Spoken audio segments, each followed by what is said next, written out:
I guess Eric, first about Desi Sills, was that a surprise? And any comment on him? And as far as you know, is he the only one that's going to go in the transfer portal? Well, I mean, first of all, Desi, had 2 great years. While we've been here, and obviously with Coach Anderson, we wish him nothing but the best. Big part of our culture and helped build it, and had a lot of different roles for us. So we want nothing but the best for him. And then regarding the portal, I mean, I'm not sure in any sport anybody knows what's going to happen from day to day. That's just all you need to do is look at what's gone on in our own conference and look across the board in college basketball. So, I think it's just kind of the nature of kind of where college hoops is right now. Thanks. Jason Garrell? When you look back, Coach, at what you guys had to go through the last 3 weeks, I mean, how much did that really change the landscape of what you guys were able to do, being closer together, and what's it like being out of the bubble now? It's good to be out of the bubble. From a personal standpoint, I can tell you that for sure, Jason. Do we wish we were still in there? Yeah, we do. It was really good bonding, to be honest with you, because we were together, basically all hours. I mean, even, how often as a college coach are you living on the same floor with your team for 20 days? It's just never happens. You know what I mean? I mean, nobody locked their doors. There was the hotel room doors were, open with the little latch, and you could kind of pop in on anyone. And some guys are playing cards and other guys are playing video games. And, the staff was getting together at all hours of the night to talk about game planning. But, great experience, I think, a lot of positives, but not, not easy, either. It's big time sacrifice.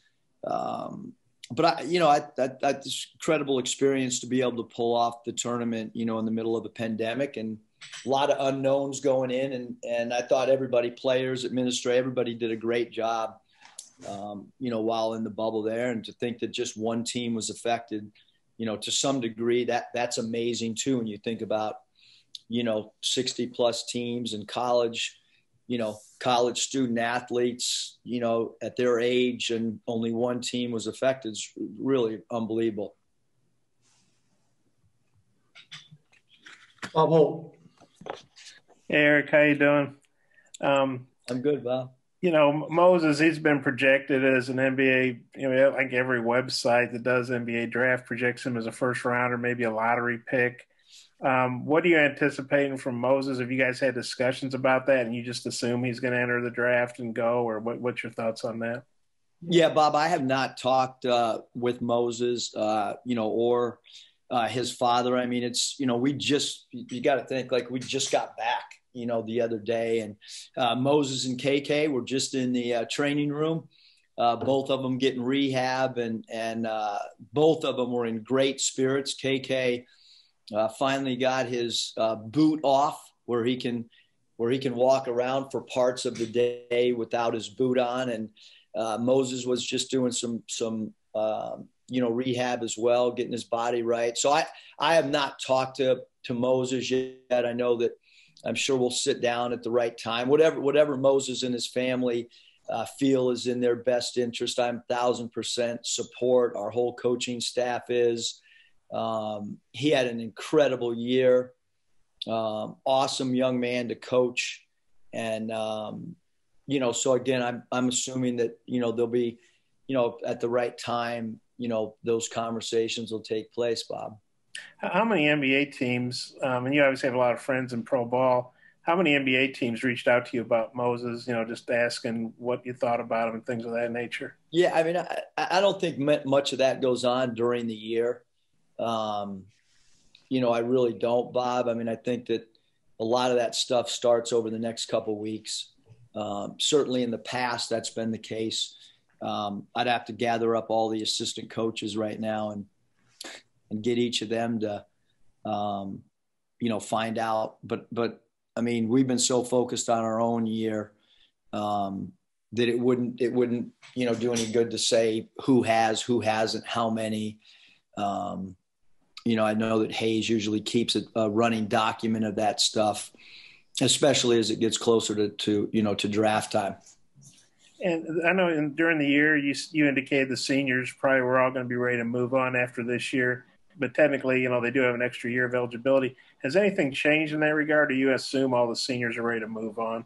Yeah, I mean, maybe, Bob, I just have a little bit different philosophy, but the three that were with us, they're all going to, move on. And I know for sure with Jalen and Justin, I mean, those guys and Vance, I'm going to assume all three are going to, go try to, get their pro careers started. And, I was fortunate to have that conversation with Jalen yesterday. Certainly, Justin did a great job, especially, towards the end of the season. I think he really, really helped himself a great deal. And then Vance, I know that he's had his name in the early entry draft process before. And having coached at the G League level and the NBA level and the European level, I mean, at some point you're going to start at a certain spot, and then your career is going to grow. And I think all those guys, I mean, it's time for them to go pursue their dreams of playing professional basketball. And so are they coming back? Any of them? No. They're to my knowledge, that's the direction, and I would also encourage that. I mean, we'd love to have them all back selfishly, but look, if you're a European level player, it usually takes you 2 or 3 years to go from, let's say, second division in a country to top division. There's a time process, that a player has to, kind of grow his game again. And so, and it's the same thing if a player starts off in the G League and then he works his way up why not start that process now? That's to me, that's what's fair for our three seniors. I mean, they've done a great job academically, and they were graduates coming in, and it's time for them to probably go pursue their dreams. And if losing the seniors, obviously losing good players. If Moses goes in the draft, obviously you're losing a great player, but you still have, Devo back, Jalen, JD, a lot of good players back. And I know you've signed some good guys. I know you're going to bring in some other good guys. How do you feel about the core you have back, what you're adding, and then what you guys could be like again next year? Well, we got a lot of work ahead of us. We have some really, really incredible, pieces moving forward. You mentioned those guys, Bob. But just like last year, we added some, you think about last year at this time, adding the 4 freshmen and adding the 3 grad transfers. That was 7 pretty good players. And we're going to have to add to our roster now. I mean, it's we have some spots open, and we're going to recruit really, really hard. And I was a little bit late because we just got a commitment that we're overly excited about. If you guys can check Twitter, you can see, who just committed and signed, and he's going to be an incredible piece for us moving forward. I guess you can't comment on him specifically, right? No, I think I can actually. Okay, well, how about That's why I was late, Bob. I was trying to get the paperwork in to let you guys know. Okay, well, what can you say about your newest hog? Does anyone know who committed? Yeah, you got from Pittsburgh, right? Transfer. Tony. Yeah, DC Tony is 6'6", 210. Averaged over 14 points in a really good conference, 6 rebounds a game, averaged 2.3 assists, 46% from the field. What I would consider a positionless basketball player. And if you look historically over, whether it was, at Nevada or here, those positionless players that can play 5 positions are so valuable. And that's what we think we're getting with DC. I'm ecstatic. We've been recruiting him throughout the entire NCAA tournament run, and it's been great to get to know he and his mom and dad, and I'm really excited. I really am. He's we needed a versatile guy, and he's going to be able to provide us so much because he can basically play any position on the floor. I got a couple more. I'll turn it back to Mike, and if you come back around to me, that'd be awesome. Thanks, Eric. Thanks, Bob. Scotty. I knew you guys were going to hit me with some tough questions, so we had to break some good news. Go ahead, Scotty. Yeah, Coach, I just wanted to get your thoughts on what Justin's basketball future may hold, and how big he was down the stretch of the season, playing so efficiently, and at the same time, he's adding things to his game, like that Antoine Jamison push shot. Yeah, I think, Scotty, it's just been incredible to see his growth, really from a confidence standpoint as much as anything. I mean, he took a leap of faith to come here. There was no prior relationship.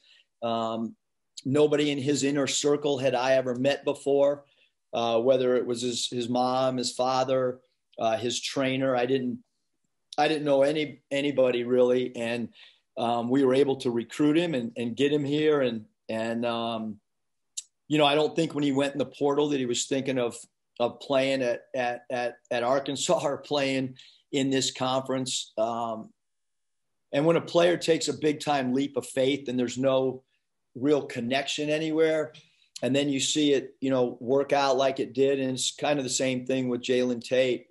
It's really neat. But I think that he's played himself into potentially being an NBA draft pick. I don't think that that's where he was. Well, I know he was not there a year ago, and we're just happy that he had the platform. And then I'm really proud of him. You mentioned the push shot. I mean, he added that as the season went along, and he had a heck of a year, and he was so outstanding down the stretch that I really think he's put himself in a good position to play at the next level. I just wanted a little bit more on DC. Like, when I guess you're looking at film of him when he's playing well, what's he doing well? What's he bringing to the table? Yeah, I mean, he can do a lot of things, Scotty. I mean, when we've talked about DC, it's been ability to make a three, ability to beat people off the bounce, ability to isolate, a great transition player, a proven player in a Power 5 conference. It's hard to get a proven player in a Power 5 conference. It's hard to find a positionless guy. You look at the success of Mason Jones and Isaiah Joe, and I think this year Jalen Tate and Justin Smith, like those guys that are in that 6'5" to 6'8" range that can play multiple positions. I think it's a great fit for us, and I think it's going to be a really great fit for him as a player as well. Ty. Yeah, Eric, I know Bob talked to Hunter a little while ago about your contract situation. Is that something you let Jordan handle 100%, or are you involved in that process? Yeah, no, I'm involved. Hunter and I talked even today. So yeah, I think Hunter, he's a incredible communicator.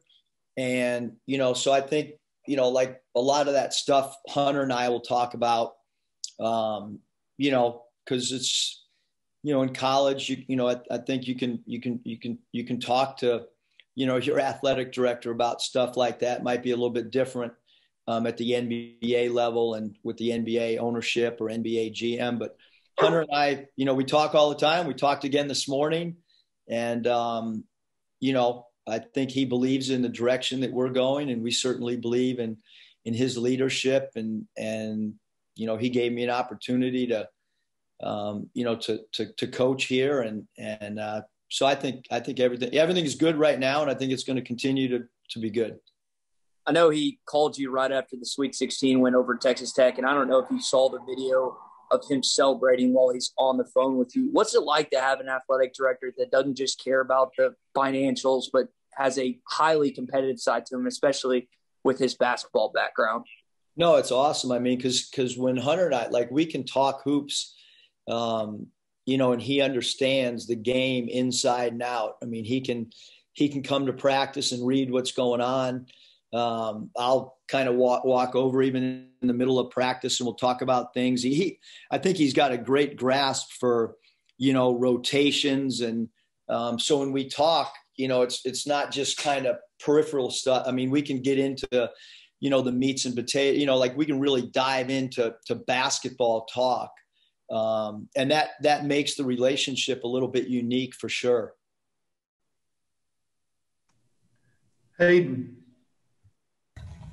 Hey, Coach, I was just kind of curious throughout the journey of this season with COVID and wearing a mask and getting a bunch of Arkansas kids together with a bunch of seniors and transfers and going all the way to the Elite Eight. But personally for you, how much did you learn about yourself as a coach? And I know you take pride on evolving each year, but just kind of personally describe this year and how you evolved.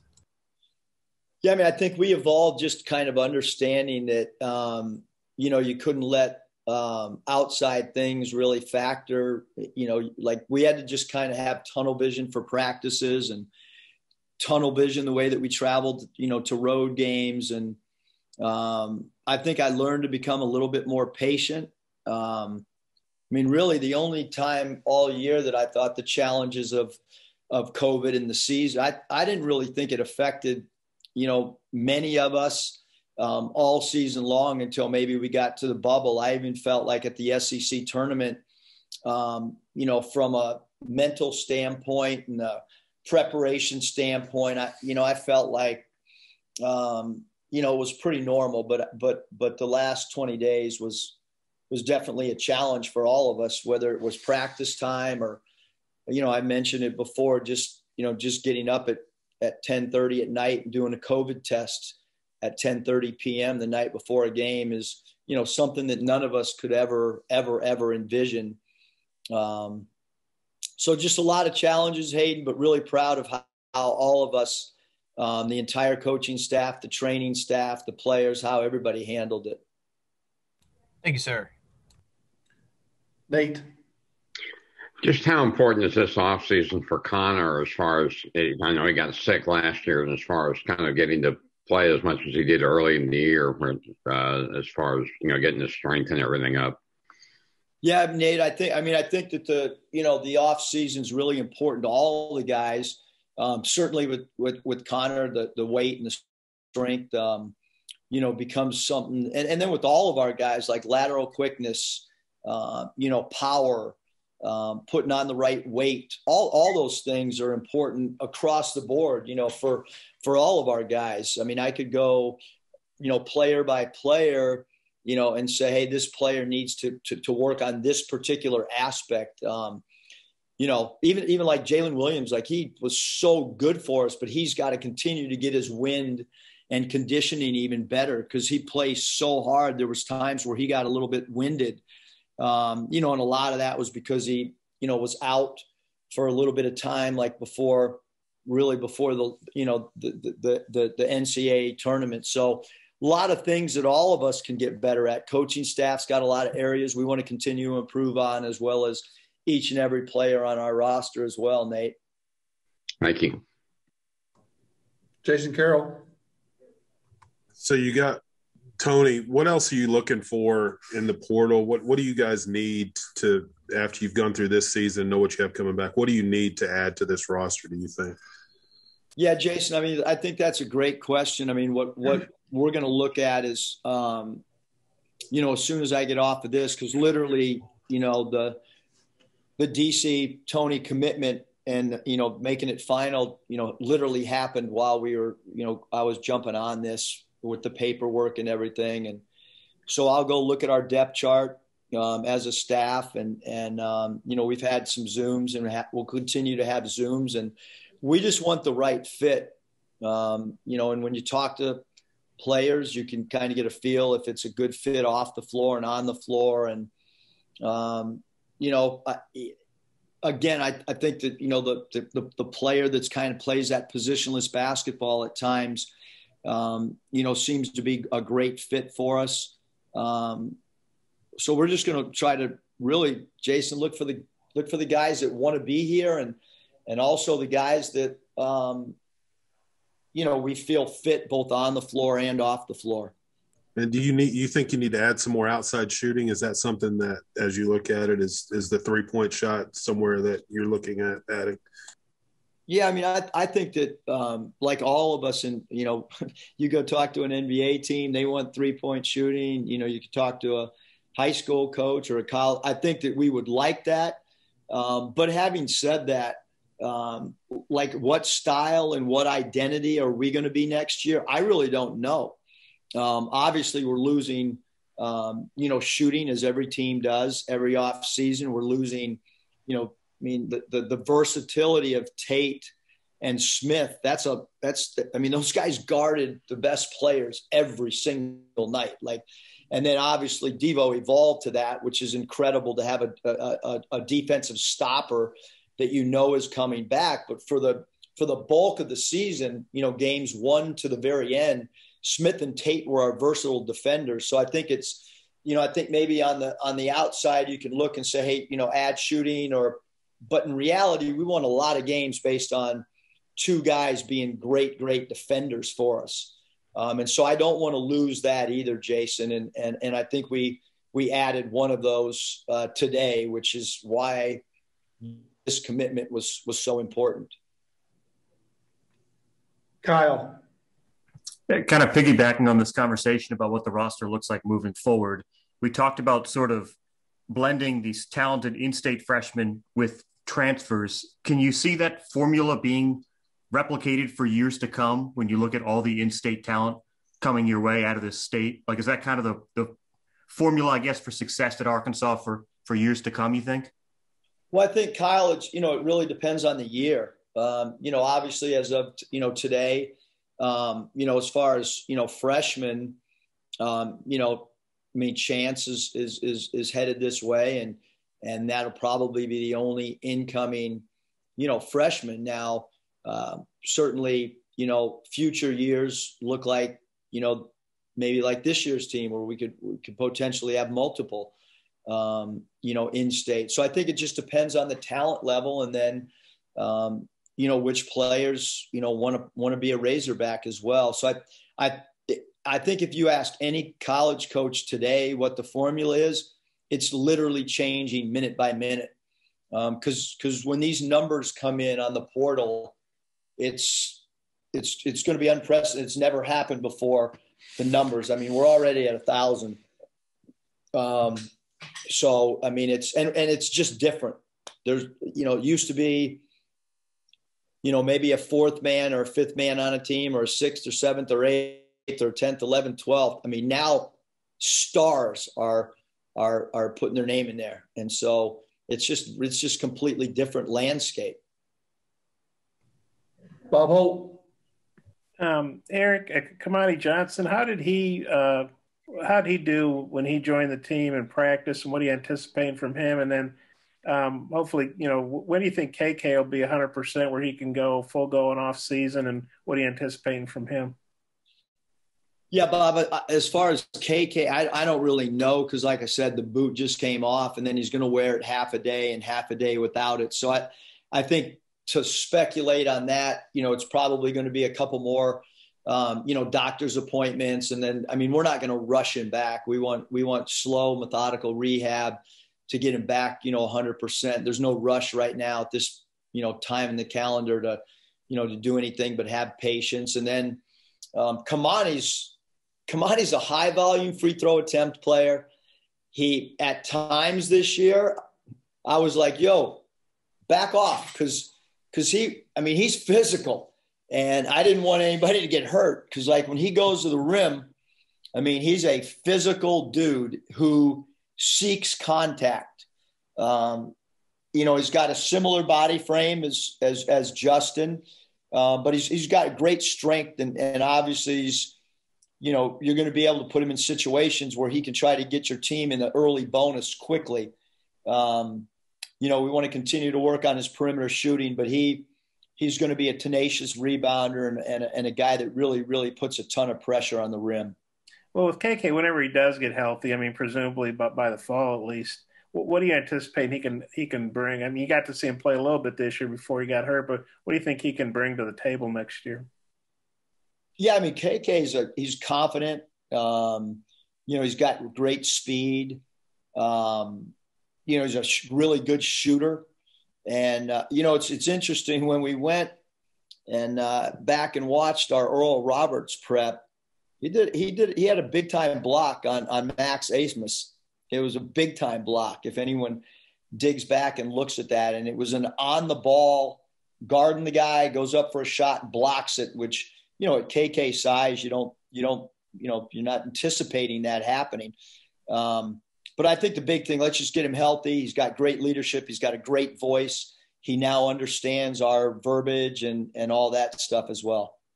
And with Connor, he had some really good moments for you. And then obviously, he didn't hardly play in the NCAA tournament. And I know, you can't mess around in those games and experiment, but what has Connor got to do specifically to maybe be in a situation where you feel better playing him more consistently in different situations? Yeah, I think, continuing to add strength, continuing to add mobility, to continue to add weight. Certainly we all know about, Connor's ability to knock down three balls, but, I think he's getting down low and being a 7'3" player, utilizing his post-up game. We've got to continue to work on Connor drawing fouls as well.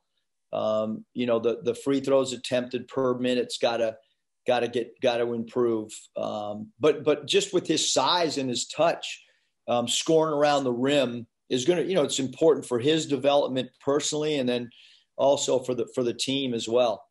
And, in the fall and the summer, I know you were optimistic because that's your nature, but, a lot of people were wondering if there could be a basketball season because, COVID, you're a football team, you lose 10 or 12 guys. Well, you can go on. It's not ideal, but you can go on. Basketball, you lose 10 or 12 guys, you're screwed. What did you think about the way you guys were able to, everybody, we had a basketball season. It was different, but we had one. We're having a tournament. We're going to crown a champion. Just how good do you feel about just, the way everybody was able to get through this?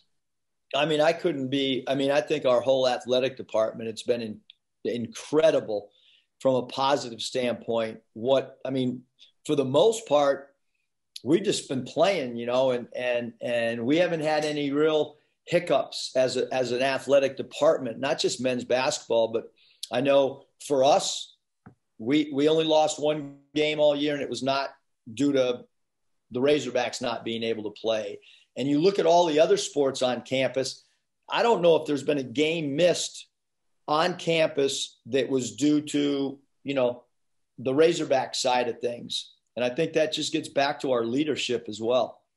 Well, in the portal, you're like the king of the portal, but like you said, there's over 1,000 guys in there. I read there's going to be maybe 1,400. I know you guys want to do your due diligence and homework, but how do you decide? I know you don't contact 1,000 guys, but how do you decide, sort of whittle it down? Here's who we want to go after. And how challenging is that, even for a staff as dedicated as you guys are to that? Really challenging, Bob. My wife was not happy last night at all. I was on the phone until about 12:30 last night, and I got up at 5 this morning. It's hard. I'm not gonna lie to you. We landed here, let's say roughly, got back to the office at 11, and we did 3 Zooms that night. The first night back after being away from our families, but I don't really control the timeline of how this goes, and neither does our staff. So people are going into the portal much earlier this year than they have in the past. And, don't believe everything you read about the portal and who Arkansas is interested in. There's a difference between making a phone call and interest. There's a strategy behind it. Some players might get a call and there might not be real interest. It just might be an inquiry or a smokescreen or whatever you want to call it. And then, but the evaluation part is really the most important part, especially with this many guys. You've got to clearly identify what your team needs and clearly identify what a player can do. And then we have statistical formulas that we've created, not any outside company, we've created internally from the last 6 years that we continue to build on, where we plug a player from one conference in, and then how do we project them as an SEC player? And we had that down really well in the Mountain West. And now we feel after the last couple of years that same formula can help us moving forward in the SEC. So film work, phone work, Zooms, and then that kind of weeds itself out, both ways. I mean, some players, might not be confident in their own ability and might, this might not be the place for them. And then there's other players that are competitors and want to be here and want to try to play at a high level. So there's a lot of different factors that go into the transfer portal for sure. Yeah. I've got one more, if you could bear with me. I know how much you love it. Hunter's made no secret of the fact that, he's going to do a new contract for you, and he talks to your agent all the time, talks to you all the time. How confident are you that you're going to be presented with a deal that you're going to be very happy with and is going to make you want to stay here for the long term? Yeah, I mean, I don't think there's been any, hesitation at all from my end or from Hunter's end or, my bosses, I have two bosses, Hunter and Danielle. And, I think that, both of my bosses feel strongly about, the same thing as I do, which is, we have something, really cool going right now. We've established, a culture. I think that not only have we established a culture, but nationally right now, when we pick up the phone, recruits understand that we were just in an Elite Eight. That's elite company. We finished the regular season. We were a top 10 team in the country. I think it was, ranked 8th in the country.